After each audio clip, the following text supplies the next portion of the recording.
Assalamualaikum warahmatullahi wabarakatuh. Perkenalkan, nama saya Putra Permana. Saya akan mewawancarai. Nama saya Syaulani Fawidra Nugraha. Pertanyaan pertama, apa yang kamu ketahui tentang banjir? Banjir adalah bencana alam yang disebabkan oleh manusia karena kurangnya kesadaran dalam menjaga lingkungan. Terus nomor 2, menurutmu apa penyebab banjir terjadi?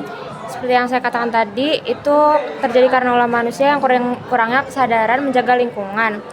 Terus juga menurut saya itu terjadi karena penyumbatan saluran air. Terus yang ketiga, dampaknya apa saja? Dampaknya menghambat kegiatan pertama. Terus yang kedua, kalau misalkan banjir itu parah, bisa memakan korban jiwa atau ada yang luka-luka.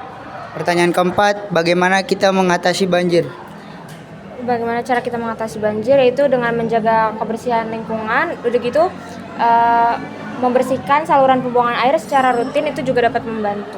Terus yang terakhir, apa yang harus kita lakukan jika banjir datang? Melakukan evakuasi kendaraan kalau misalkan yang punya, terus juga menyelamatkan barang-barang penting dibawa ke tempat yang aman biar dia nggak basah.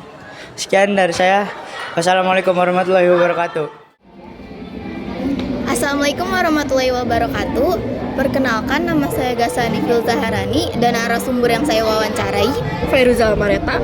Hari ini saya akan mewawancarai tentang bencana alam gempa. Oke, untuk pertanyaan yang pertama, apa yang kamu rasakan saat guncangan gempa terjadi? Awalnya sih nggak kerasa apa-apa ya, tiba-tiba tuh kayak dunia bergerak sendiri, jadi kayak aneh. Yang kedua, di mana kamu berada ketika gempa itu terjadi? Di situ posisi saya sedang di dalam rumah, di dalam kamar lebih tepatnya. Yang ketiga, apa yang kamu lakukan untuk melindungi diri saat terjadinya gempa? Yang pertama sih kita harus keluar dari ruangan ya, karena kalau bisa di dalam ruangan resiko terkena barang-barang yang jatuh lebih besar. Terus kalau misalnya pun kita tidak bisa keluar ruangan, setidaknya saya mengumpet di bawah meja.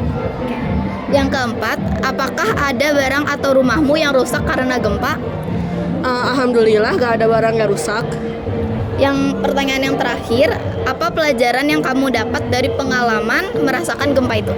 Yang pertama kita harus lebih waspada ya, namanya juga kejadian bencana alam, kita nggak tahu kapan bisa terjadi, kapan enggak.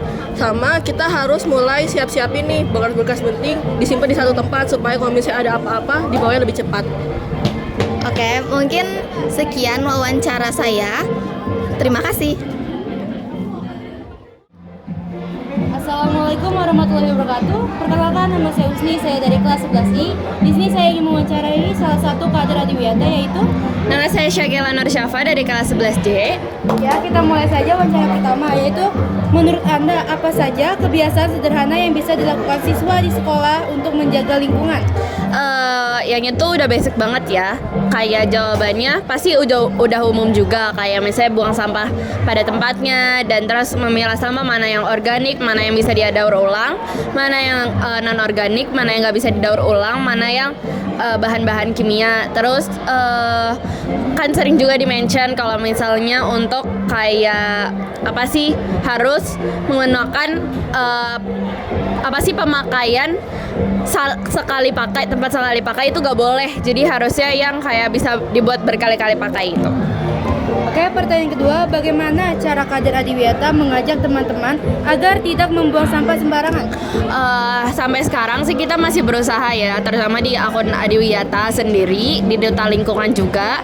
Kita masih ngajak teman-teman nih buat kayak lebih peduli lagi sama lingkungan. Apalagi kan daerah Tambun ya, saya banyak rawan banjir. Jadi kayak ya teman mikir sendiri lah sambil kita buat poster sih biasanya. Yang ketiga, apa sih langkah sekolah dalam mencegah banjir atau tanah longsor melalui program Adiwiyata? Langkah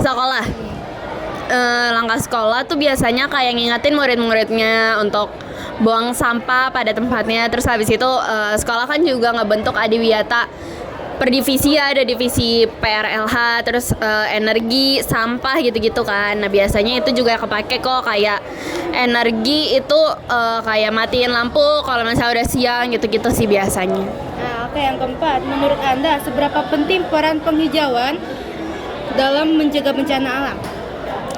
penghijauan sendiri pasti diperlukan ya, apalagi kalau misalnya kita udah nyebut reboisasi. Nah, kita kan tahu bahwa di Indonesia ini sering banget kayak motong apa sih atau tebang pohon sembarangan, apalagi gak lihat-lihat. Nah, biasanya itu ngebuat si apa sih tadi bencana alam tuh makin banyak, atau bencana alam tuh bisa terjadi di mana aja ya. Paling salah satunya itu sih yang paling basic, reboisasi aja. Yang kelima tuh apa sih tantangan terbesar yang dihadapi dalam menjaga lingkungan sekolah agar tetap bersih dan sehat? Bebel anak-anaknya, astagfirullah. Udah disuruh jangan pakai plastik. Maaf ya, kesal. Tapi aku mewajari itu karena aku juga masih sering pakai. Jadi aku kalau mau kesel juga kayak mikir-mikir sendiri gitu kan. Kayak kalau mau kesel tuh jadi kayak mikir, oh iya gue masih melakukan ini loh, gitu-gitu sih. Baik, sekian dari saya dan teman saya. Wassalamualaikum warahmatullahi wabarakatuh. Bye-bye.